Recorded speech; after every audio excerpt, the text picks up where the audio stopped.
Bismillahirrahmanirrahim. Assalamualaikum warahmatullahi taala wabarakatuh. Alhamdulillahirabbil alamin wassalatu wassalamu ala asyrafil anbiya'i wal mursalin wa ala alihi wa barik wa salim ajmain amma ba'd. Teman-teman, kembali pada kesempatan di sore hari ini saya menyapa dan kembali mendoakan mudah-mudahan kita semua masih dalam naungan rahmat Allah Subhanahu wa taala. Mudah-mudahan kita semua juga masih diberikan kenikmatan, kesehatan jasmani dan rohani oleh Allah Subhanahu wa taala, dan juga mudah-mudahan dengan kenikmatan tersebut bisa kita kembalikan kepada Allah Subhanahu wa taala dalam bentuk kesyukuran, menambah amalia ketaatan kepada Allah Subhanahu wa taala, berusaha menetapi jalan kebenaran, melakukan amalia ibadah sesuai dengan tuntunan Rasulullah sallallahu alaihi wasallam, dan tentunya merujuk kepada ulama salafus saleh. Mudah-mudahan kita juga dihindarkan atau terjaga daripada perbuatan-perbuatan maksiat, yaitu perbuatan-perbuatan yang dilarang oleh Allah Subhanahu wa taala. Mudah-mudahan kita tetap bisa mempertahankan hasil ketakwaan kita yang telah kita bangun di bulan Ramadan yang telah berlalu beberapa bulan yang lalu, dan kemarin juga kita telah melewati hari-hari yang berharga, yaitu 10 hari di bulan Zulhijjah. Tentunya mudah-mudahan amalia di 10 hari Zulhijjah yang pertama itu masih membekas dan menjaga diri kita daripada perbuatan-perbuatan yang bisa mengundang murkanya Allah Subhanahu wa taala, dan juga bisa menyebabkan dosa ataupun bintikan hitam dalam hati kita. Pada kesempatan kali ini izin kembali teman-teman kalian membahas masih di kitab Safinatun Najah, yaitu kemarin jika tidak keliru sebelumnya ya, sebelum bahasan ini sudah sampai pada tanda-tanda balik ya, atau tanda balik ada 3 perkara. Teman-teman bisa merujuk kepada video kami sebelumnya, yaitu di bagian mukadimah atau pertemuan yang pertama.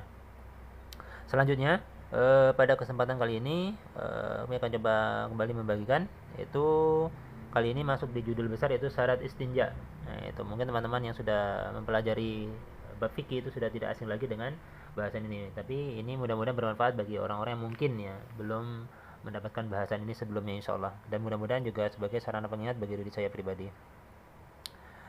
Syarat istinja, yaitu kami akan membacakannya.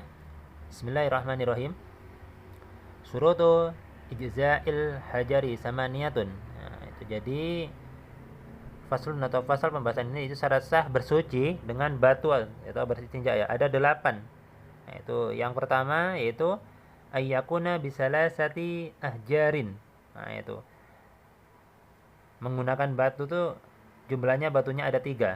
Itu syarat yang pertama ya. Jadi kalau kita mau beristinja dengan menggunakan batu, maka jumlah batunya ada 3 batu, seperti itu. Langsung saja teman-teman, yang kedua yaitu membersihkan tempat najis. Ya, membersihkan tempat najis atau ayuskiyal mahalla. Itu membersihkan tempat najis. Yang ketiga, najisnya belum kering. Nah, jadi yang keempat, najis belum berpindah tempat. Yang kelima, tidak bercampur dengan najis lain. Yang keenam, tidak melampaui sofha dalam kurung daerah yang tertutup dari kedua pantat saat berdiri, dan hasyafa daerah atau kuncup yang nampak dari alat kelamin lelaki atau kepala lelaki setelah dihitan, seperti itu. Yang ketujuh, tidak terkena air. Dan yang kedelapan, itu bagian yang terakhir, yaitu antakunal ahjaru tahiratan, yaitu batu tersebut haruslah suci. Jadi batu yang digunakan untuk istinja haruslah suci, seperti itu. Selanjutnya, untuk lebih meringkas ya, agar terkesan video ini tidak bertele-tele, karena ini memang kita pikir untuk kalangan awam dan juga sangat familiar, mudah-mudahan membawa manfaat. Setelah kita melewati atau bahasan syarat istinja tadi, kita akan memasuki rukun wudhu ya. Rukun wudhu ini, jadi yang berkata rukun wudhu ada 2 ataupun apa, coba kembali buka pelajaran fikih yang dasar ya, gitu, seperti itu. Untuk anak-anak atau untuk kalangan awam itu sudah akan tahu nanti kesalahannya di mana. Kami bukan bermaksud untuk apa-apa.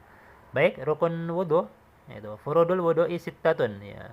Jadi faslun ya, fardu wudhu atau rukun wudhu itu ada 6. Yaitu yang pertama al-awwalu an-niyatu. Yang pertama adalah niat ya, teman-teman sekalian.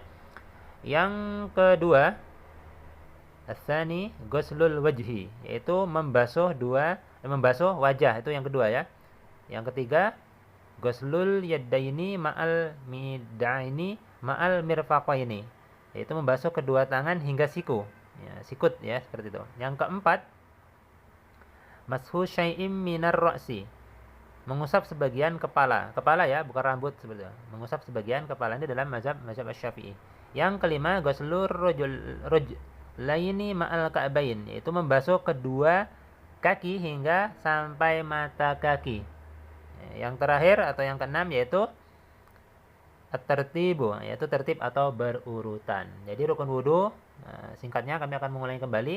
Rukun wudu ada 6, yaitu yang pertama niat, yang kedua membasuh wajah, yang ketiga membasuh tangan hingga siku atau sikut, yang keempat mengusap sebagian kepala, yang kelima membasuh kedua kaki hingga mata kaki, dan yang keenam tertib atau berurutan. Ini saja teman-teman yang bisa sampaikan pada tayangan episode kitab Safinatun Najah yang video yang kedua ini, yaitu rangkaian atau gabungan daripada syarat istinja dan syarat rukun wudhu. Insyaallah nanti pada video yang berikutnya atau yang lainnya akan kami sambungkan tentang pembahasan arti niat dan tertib serta hukum air dan seterusnya. Insyaallah. Wassalamualaikum warahmatullahi wabarakatuh.